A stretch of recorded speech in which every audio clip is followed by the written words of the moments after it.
Alors les amis à contresens, aujourd'hui on est de retour avec l'ami Christophe. Donc les gens qui connaissent la chaîne connaissent Christophe. Christophe nous a ramené, on va dire, si je puis dire, une nouvelle voiture de sa collection. Et là donc c'est une Saab 95. Alors je dois vous avouer quelque chose, c'est une voiture que je ne connais pas trop.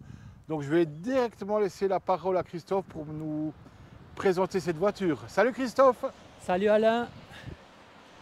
Alors je vous présente avec plaisir une Saab 95 break, qui s'appelait aussi station wagon à l'époque.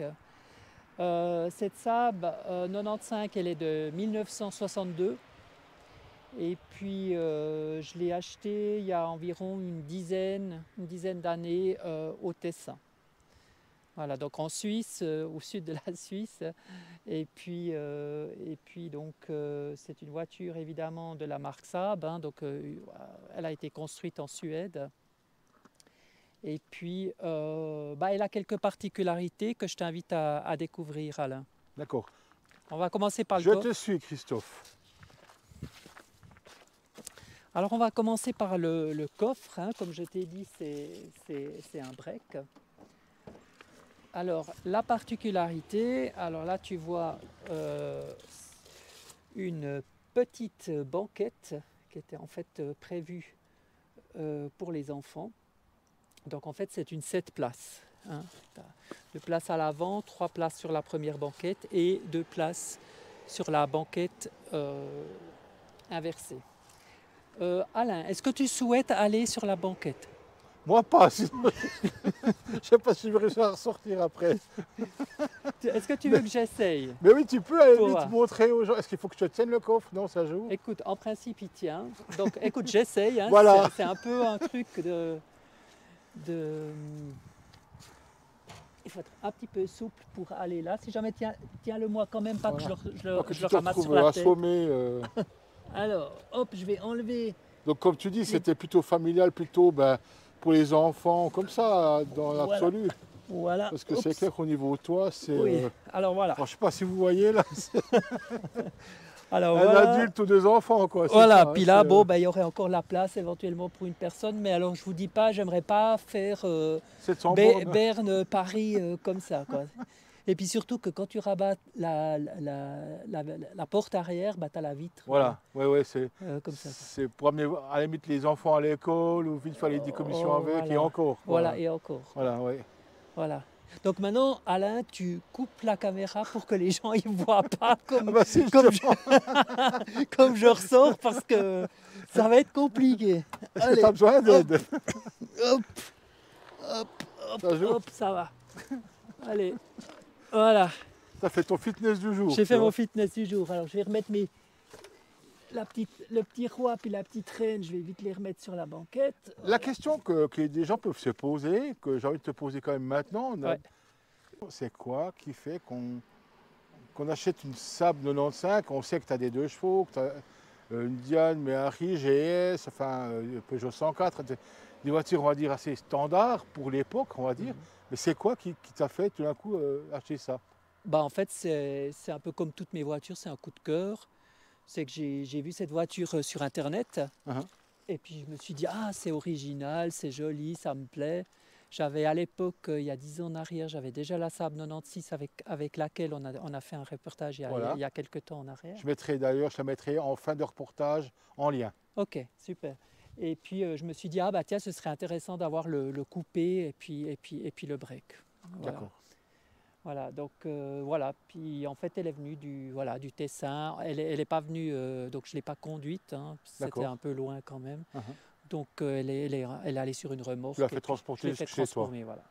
Et elle est dans cet état-là quand tu l'as appris ou tu as fait quelques restaurations? Non, j'ai fait aucune restauration. D'accord. Donc là elle est dans son état, on dit ça dans son jus. De son jus, voilà. Hein, donc évidemment tout n'est pas super parfait, mais elle est dans son jus, c'est ce qui compte. En fait. Voilà, c'est ce qui compte, voilà, exactement. Donc, bon, et elle est expertisée donc vétéran. Elle est expertisée vétéran, ouais. Alors, par contre, là, on n'a qu'une porte avant. Voilà, exactement. La particularité, tu vois, c'est qu'il n'y a pas de porte arrière. Et donc en fait tu dois, voilà, tu dois entrer comme ça. Comme sur un coupé. Comme sur un coupé, voilà. Ouais. Voilà. Alors là je ne te fais pas encore une fois la démonstration parce que voilà. Par contre, peut-être particularité, c'est que on parle de 1962 et il y avait déjà des ceintures de sécurité, alors évidemment rudimentaires, mais les Saab avaient déjà un peu quelques... C'était le propre des voitures suédoises, voilà. à l'époque, était cette réputation au niveau sécurité. Voilà, et donc en fait, tu avais déjà en 1962 la possibilité de t'attacher, alors que dans d'autres voitures, il n'y avait pas du tout de ceinture. Oui, c'est juste.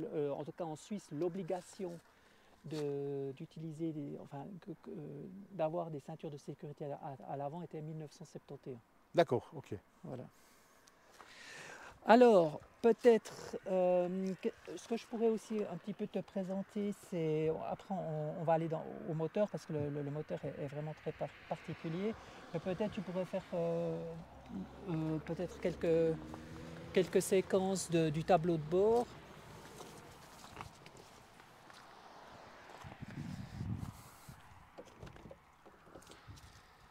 Alors, tu le vois, là je vais faire gaffe avec mes lunettes. Hop. Alors un beau volant en bois, un grand volant, comme tu le vois, un petit cendrier évidemment. Ici tu avais déjà un emplacement si tu voulais mettre un radio. Un autoradio. Voilà, ça n'en a pas, tu as évidemment un vide-poche. Et en fait, voilà, tu as quand même quelques instruments. Ce que je remarque aussi, c'est qu'on a 2 rétros. Oui, tu vois déjà à l'époque. Ouais, mais même, non, mais je te dis, à l'intérieur. À l'intérieur. Extérieur aussi, d'ailleurs, c'est juste de le relever. Extérieur et intérieur. Mais on a 2. Ouais. Or, je pense qu'un des rétros, c'était pour un petit peu regarder les enfants ce qu'ils faisaient derrière, j'imagine. Exactement. Ce qui existe aujourd'hui dans certaines voitures. Oui. Et puis le rétro principal. Tout à fait. Ouais. Et voilà. Donc, le toit. Et puis le toit encore dans son état d'origine. Donc, très bon état d'ailleurs. Très bon état. Et voilà.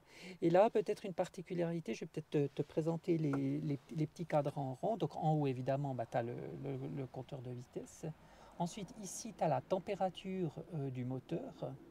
Donc, en fait, cette aiguille te permet de voir si t'évites en fait une surchauffe du moteur. Ensuite, ici, attends, on va pouvoir, j'allume, voilà. Donc ici, tu as le niveau d'essence. C'est l'essence, voilà, exactement. Ici, c'est les ampères pour voir où t'en es. Et puis ensuite, la montre. Et la montre, voilà. Donc déjà, pour 1962, déjà bien équipé. Et puis le compteur kilométrique qui va de gauche à droite. Voilà, exactement. Après, ici, tu as quand même, tu entends, tu as quand même déjà une ventilation pour... Qui va chercher l'air au moteur, j'imagine aussi. Voilà, qui va chercher au moteur. Là, tu as les petites manettes pour chaud-froid. Tu as les phares. Ouais. Tu as ce qu'on appelle le choc, le démarreur, c'est ça. Ouais. Et puis ici, si tu vois, si je mets mon fil, ici, tu as les grands phares. Ah, c'est là que tu changes. Oui, c'est là que tu changes. Oui, les amis, on a à côté de la pédale d'embrayage un petit bouton pour changer le phare de route en feu de croisement. Voilà, c'est ça. Ouais. C'est ça. Exactement. Alors, c'est assez bien pensé d'ailleurs. Ouais. Alors, ce que je te propose, c'est d'aller faire un tour à l'avant au moteur.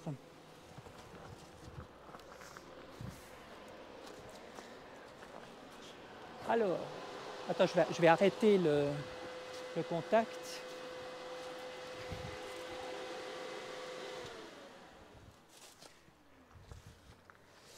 Alors la particularité de ce moteur, c'est donc un moteur 2 temps.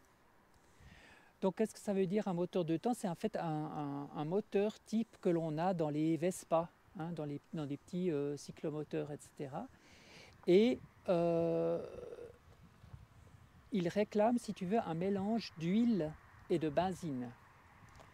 C'est-à-dire que dans le réservoir d'essence qui est à l'arrière, d'abord tu mets un certain pourcentage d'huile et après, dans le même réservoir, tu mets... D'accord, donc comme les tondeuses, si on veut bien. Voilà, comme les tondeuses. Ou alors tu achètes une essence déjà prévue pour les volomoteurs, si on veut bien. Ou alors tu peux faire ça le aussi. mélange, voilà, c'est vrai, tu peux faire ça. Voilà. Ouais, donc tu devais vraiment faire ça à l'époque, vraiment faire le mélange de Faire temps. le mélange, etc. Ouais. Voilà. Et puis c'est un moteur, disons, de relativement faible cylindrée, 800 cm3, mais il a pas mal de PS, comme on dit. Donc en fait, il fonctionne relativement bien. Il y a une certaine dynamique, même quand tu es à 2 ou à 4, qui te permet quand même de rouler convenablement. On a combien de chevaux donc Et là, approximativement je vais dire 40 à peu près. D'accord. Mais ça roule, tu peux rouler sur autoroute à 120, Sans c'est problème. OK. Ouais, c'est OK. Ouais. Et l'avantage, c'est un moteur qui demande très peu d'entretien. Ouais, c'est ça, c'est une voiture qui est facile d'entretien malgré tout, quoi. Voilà. Alors, ce moteur tel que tu le vois là, il a été fabriqué jusqu'aux environs de 1965-66. Après, ils ont transformé le moteur et ils ont mis un V4 Ford pour les futures voitures jusqu'à la fin de la production. D'accord. Ouais. Voilà. Qui était quand même un peu plus puissant que celui-là. Alors, comme on a discuté aussi tout à l'heure hors caméra, ce qui serait intéressant, c'est de faire démarrer le véhicule pour entendre son bruit en sortie d'échappement, voilà, qui est très particulier. Alors, est-ce que tu veux qu'on le fasse? On va le faire direct. Donc, ok, allez, on y va.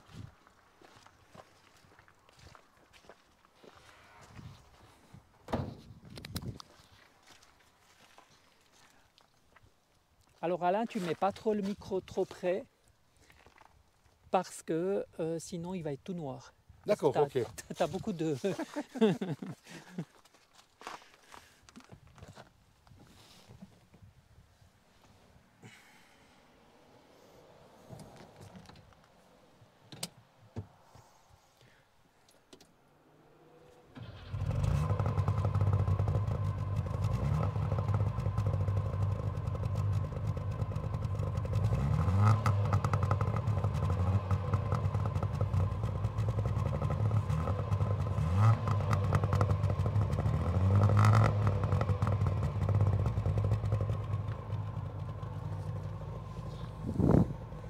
Ouais, donc on a vraiment... Alors t'entends vraiment le pet. Ça fait très sportif, tu sais. Ça fait... Oui, c'est particulier comme bruit. Alors je ferme là la petite porte. Hop. Tac. Ouais, c'est vraiment une voiture assez sympa. Et puis Saab était aussi connu parce qu'ils ont eu plusieurs participations au Monte Carlo. Mais pas vraiment avec les breaks, hein, avec les coupés. Voilà, comme la verte qu'on avait fait justement. Celle-là, elle avait beaucoup de succès.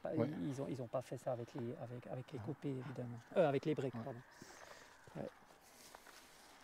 Donc voilà un petit peu pour la présentation de cette Saab de 1962.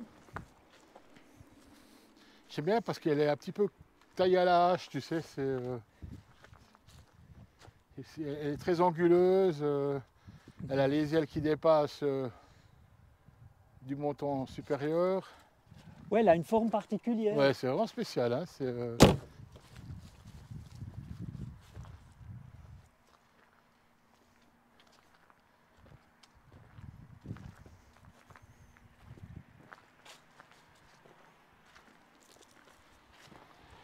Elle est vraiment très belle.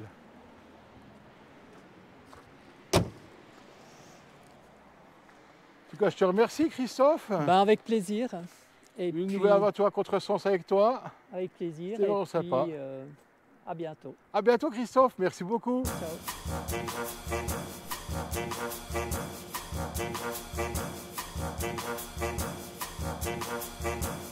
Ciao.